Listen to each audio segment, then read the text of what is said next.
Conversa com Davi Alcolumbre nesta quarta-feira, Fernando Haddad apresentou alternativas para garantir o orçamento do ano que vem. Repórter André Anelli, mais uma vez aqui com a gente. E a grande dúvida é saber, não é, André? Quais são as opções, afinal? São várias, viu, Tiago? Entre as propostas consideradas consensuais pelo ministro da Fazenda, Fernando Haddad, estão a limitação de compensações tributárias indevidas, com um potencial de arrecadação de 10 bilhões de reais, e o controle do cadastro do seguro-defeso, que geraria uma economia na ordem de 1 bilhão e 700 milhões de reais. Essas medidas foram apresentadas ao presidente do Senado, Davi Alcolumbre, durante uma reunião no dia de hoje, em busca de uma saída para aquele rombo no orçamento de 2026, provocado pela rejeição da MP 1303 pelo Congresso. A perda da validade dessa medida abriu um buraco estimado em 31 bilhões e meio de reais só para o ano que vem. A rejeição do texto, inclusive, forçou o governo a adiar a votação do projeto de lei de diretrizes orçamentárias, a LDO. Em relação aos anos anteriores, não é um atraso, mas é melhor gastar uma semana a mais e fechar um texto que faça sentido para todo mundo, do que você ter inconsistência entre a LDO, orçamento e as leis que prevêem controle de gasto tributário e gasto primário, porque tem leis tramitando que garantem que o gasto primário e o gasto tributário sejam compatíveis com a peça orçamentária. Haddad também defendeu que a lei de diretrizes orçamentárias só seja votada quando o texto estiver totalmente consistente para evitar divergências entre políticas públicas e até mesmo entre legislações. Tem uma decisão que mantém o orçamento como está. É um dos cenários. Outro cenário é você querer mexer no que foi encaminhado para o Congresso, sabendo que isso vai ter implicações no orçamento. Então, é disso que nós estamos falando. De novo, o que nós queremos garantir é, qualquer que seja a decisão do Congresso, ela tem que ser consistente. Não pode uma lei apontar numa direção e outra lei apontar em outra, porque senão não vão fazer os números, né, se encontrarem. Além da recuperação de partes da MP 1303 para conseguir, então, fechar o orçamento e, consequentemente, a LDO, o governo avalia diferentes formas de recompor, então, o orçamento, recompor as receitas. Entre elas estão ajustes tributários sobre bancos e grandes fortunas, mudanças na própria proposta orçamentária enviada em agosto e ainda um corte de cerca de 7 bilhões de reais em emendas parlamentares. Só que essa hipótese é considerada politicamente sensível, principalmente em um ano eleitoral. O presidente do Senado, Davi Alcolumbre, disse a Fernando Haddad que compreendeu o que está em jogo nesse momento e ressaltou que a solução definitiva vai depender de um acordo mais amplo com toda a base parlamentar. Tiago.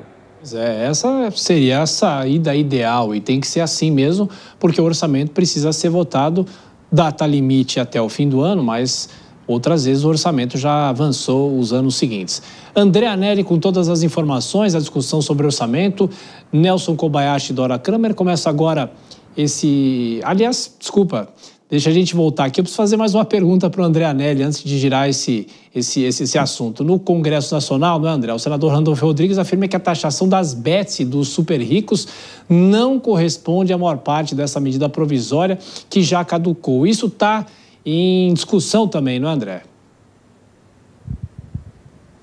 Exatamente, né, Tiago? Dentro desse assunto que a gente estava comentando, o líder do governo no Congresso, o senador Randolfo Rodrigues, voltou a defender a MP caducada propositalmente pelos parlamentares. De acordo com a equipe econômica, a gente destaca que do total de 31 bilhões e meio de reais previstos pela MP, cerca de 20 bilhões eram em receitas e 10 bilhões em corte de gastos. Randolph, então, não citou diretamente esses números, mas ele usou o mesmo argumento de que a maior parte da medida não correspondia a taxações. Tem uma conta de pelo menos 40 a 50 bilhões de reais que tem que fechar. A medida provisória que caducou na semana passada tinha pelo menos 30 bilhões dessa emenda, pelo menos mais de 2/3 da emenda, cuidava de cortes de gastos e cuidava de ajustes em relação às contas públicas.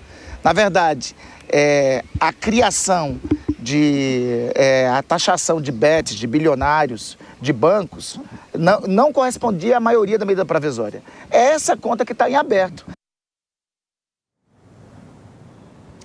O ministro da Fazenda, Fernando Haddad, já havia feito essa mesma argumentação que Randolph, mas usando um outro referencial. Segundo ele, segundo Haddad, os trechos menos polêmicos da MP representavam mais de 70% da proposta original, que, por conta disso, deve contar agora com a insistência aqui do Palácio do Planalto para que seja aprovada de outra maneira. Tiago. André Anelli, agora sim, a gente se vê amanhã. Vou girar os nossos comentaristas, o Kobayashi e a Dora Kramer. Ô Koba, me diga uma coisa, o governo, ao que tudo indica, não deve ceder tanto a essas discussões em relação ao Congresso Nacional. Agora, como fica? Porque o senador Efraim Filho, agora em entrevista há pouco aqui conosco na Jovem Pan, fala em 22 de dezembro a data limite para se aprovar o orçamento, ou pelo menos aqui ele prevê que o orçamento será aprovado. Mas aí vai ficar um impasse, não é? Como é que seria um acordo muito mais amplo, como o André destacou? Olha, Tiago, é muito difícil fazer esse tipo de previsão, né, levando em consideração esse clima tumultuado na relação governo federal e Congresso Nacional. Essa governabilidade tão estranha que tem acontecido nesse governo do presidente Lula, né? Essa necessidade de, agora, mais próximo do fim do ano, de saber quais são, de fato, os partidos que vão acompanhá-lo no próximo ano, que são minoria, a maioria dos outros partidos estão desembarcando aos poucos do governo. A União Brasil tem feito isso de maneira mais explícita, até pelos interesses do próprio presidente do partido, do Rueda, enfim. Mas a questão, Tiago, nisso tudo que tem sido dito, é que não dá para esperar esse nível de tecnicidade dos parlamentares, não porque é baixo ou porque é alto o nível do Congresso, não, é porque é um Congresso político. Imagine só, nisso que tem falado tanto o líder do Randolph quanto o ministro Fernando Haddad, se ou na LDO ou na MP, os parlamentares todos vão ficar pegando artigo por artigo, principalmente com termos técnicos de economês, para falar, esse aqui é incontroverso, esse aqui está tudo bem, esse não é polêmico, esse a gente mantém, esse outro que é polêmico a gente não tira, e fazer um pente fino, uma radiografia do conteúdo, seja da MP, que foi caducada, seja da LDO que está em debate, do projeto da LDO que está em debate, para fazer isso. Não tem. Os parlamentares, eles são contra ou eles são a favor. Eles estão com o governo, eles estão contra o governo. No grosso, é assim que funciona. Na maior parte dos parlamentares, é assim que funciona, principalmente sob orientação dos líderes partidários que tomam as suas decisões anteriormente. Então, não dá para esperar esse tipo de miudeza nas decisões dos parlamentares brasileiros. E aí, cabe ao governo se antecipar e fazer projetos que, de fato, possam ser negociados também antecipadamente, de modo a convencer os parlamentares, em especial em assuntos de economia, que divide, de fato, o Congresso Nacional. Ô Dora, o ministro da Fazenda faz a lição de casa, conversa com os líderes do Congresso Nacional, o presidente do Senado. Agora, mudar o que o governo pretende é praticamente impossível, né? Tem essa discussão das bets que o senador Randolph Rodrigues falou agora há pouco também. Eu estou achando essa negociação vai ser um embate dificílimo, se não impossível. Eu concordo com você, concordo com o Kobayashi também, porque a questão de fundo, grosso modo, é política. O governo quer dinheiro para fechar as contas. O Congresso já disse, pelo menos a maioria, não aceitamos o viés da arrecadação, ponto. Então, e aí o governo diz, o Congresso está contra a nação porque vai deixar as contas públicas se arrebentarem. Ora, quem é que não cuidou das contas públicas e que tem a função primordial? É o Poder Executivo. E aí o Congresso, é uma argumentação que não fecha, porque são visões diametralmente opostas.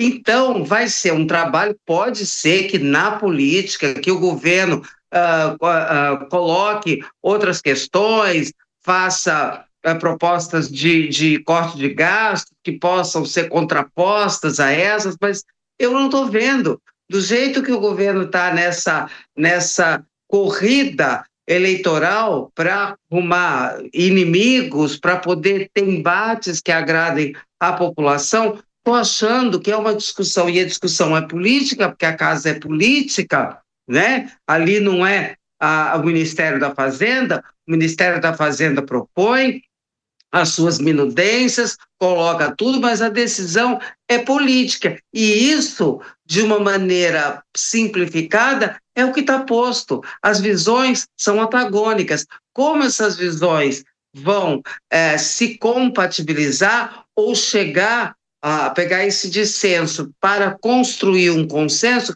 eu não sei. É impossível? Não, não é impossível. Mas a questão é que os meios e modos de ambas as partes, muito acirrados, não têm dado sinais de que haja nem disposição, nem habilidade para construir esse tipo de consenso tão delicado, tão fino e com pessoas que estão, assim, com armas na mão, né? Então, vai ser, olha, se o governo conseguir fazer isso, realmente é de tirar o chapéu para a articulação.